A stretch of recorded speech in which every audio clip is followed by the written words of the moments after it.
Hi, this is the last lesson, lesson number 5, on week 3 of the Watcher course. If you're watching this on YouTube, this is the last lesson that you will have access to in our YouTube channel. The rest of the course, which is 3 more weeks, is available for free in our online community, so feel free to join. The links in the description of the video, the description for the channel, and the first comment. So we're going to talk here about basic privacy settings on kid-friendly platforms and how to have a first conversation about sharing with your kids.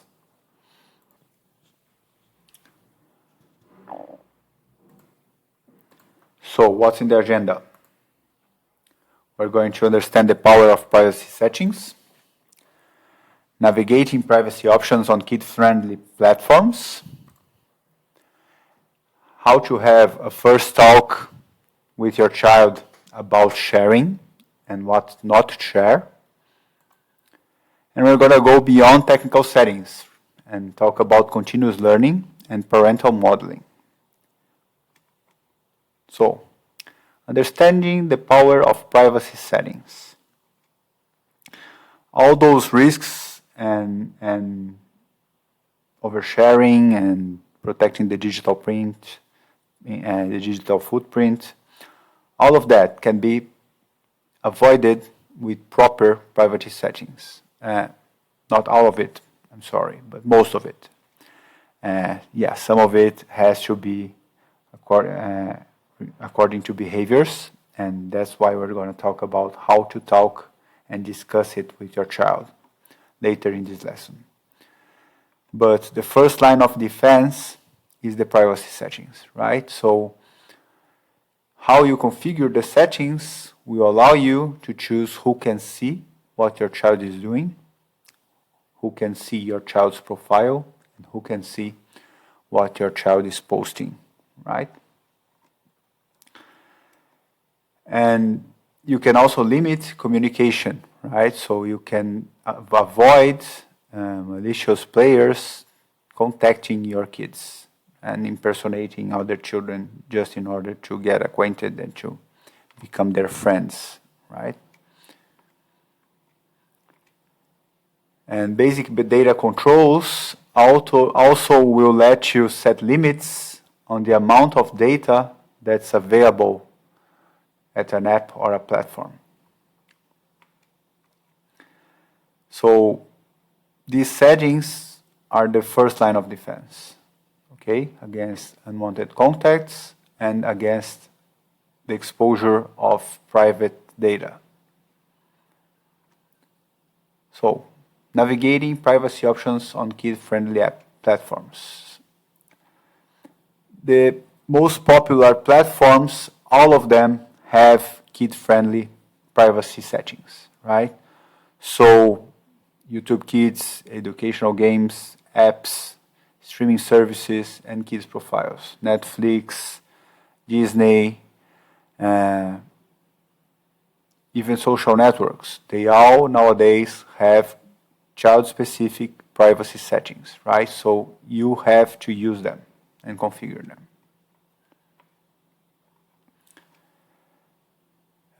They are usually under settings, under privacy or account settings, or even a parents section within the app.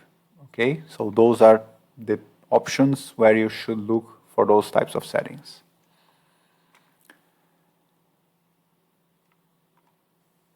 What should you look for? You should emphasize limits to profile visibility, which means who can see your child's personal information. Chat options, which limit who can talk to your child, right? And information sharing. What sort of data will be available across the app, across the service, and even to their partners, okay? Never allow partners if you have the option. That's the best option. You should regularly review these settings, right? Because the apps they get updated, the services get updated, and the options change. And sometimes when they change, they are reset to defaults. And defaults are usually more permissive than you want them to be, right? And also, as the child grows, you may want to turn the restrictions a bit lower, right? Give the child a little bit more space as she learns about what to be careful about and what to watch out for. So, guiding your child on what to share and what not to share. Simplify the language, right? Explain the concepts of sharing online in terms that a young child can understand, right? So you can only share with people you know in real life is a good orientation. Like only share with people from your family, only share with friends from your school, from your class, right? Only people you know. So make it tangible and make it simple to them. And of course, always watch, always co-view, use it together with them, and so that you can teach them in real time as they are using it, okay? Establish an ask a grown-up role. So when the child has a doubt if she can share or not information, photos and videos with someone, and if she doesn't know if she should do it, tell her, ask a grown-up, ask mom, ask daddy, ask the teacher, right? That's a great role to have. What not to share. Explicitly discuss things like sharing your full name, sharing the home address, sharing the school address, the name of the school, the phone number. Don't identify yourself on photos at home. So not only tell them, but also show them, right? And it's important that you also instruct them to tell you if someone is asking for those informations, and let them know that they should never tell anyone those types of information without you telling them that they can do it.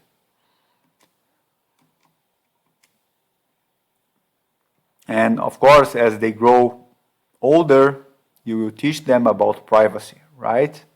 And that once something is online, privacy is gone out the window, right? Because as we've seen before, even the people you know and trust, and even if you share something with only a few people, they will share with others, and before you know it, many people will have access to that content. So if you want to keep your privacy, the best thing to do is not to share it online.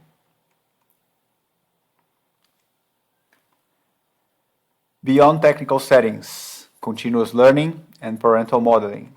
So as I mentioned before, the example is the best teacher there is. So they will copy what you do, right? Settings are not foolproof, right? Of course, they are important. As I mentioned, they are the first line of defense, but they don't guarantee complete safety. So ongoing vigilance is needed. So always co-view, watch what they're doing.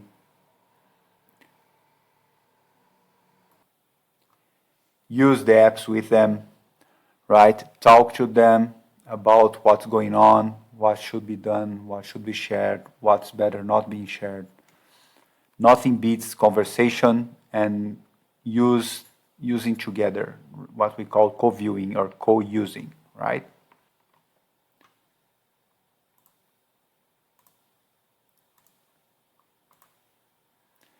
And modeling the good behavior. You show them that how to be responsible online by being responsible online, especially as they grow up and they become part of your network. right? And they start seeing what you share. They will copy you, right?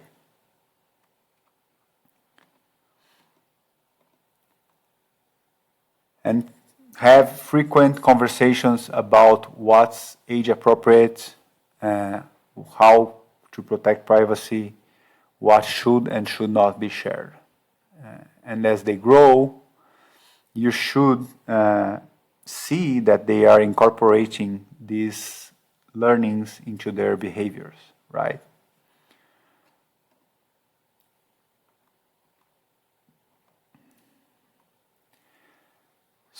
The sooner you can start educating them about this, the better, right? Because in time, what we want is to foster independence, right? Autonomy.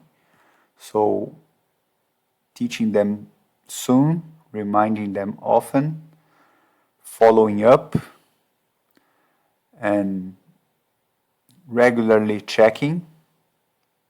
This will make all these actions together will ensure that they learn how to properly protect their privacy and behave in a safe manner.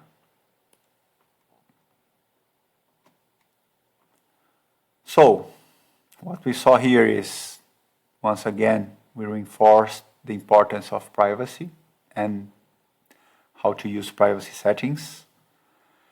And also that they are not enough. They are just the beginning, right?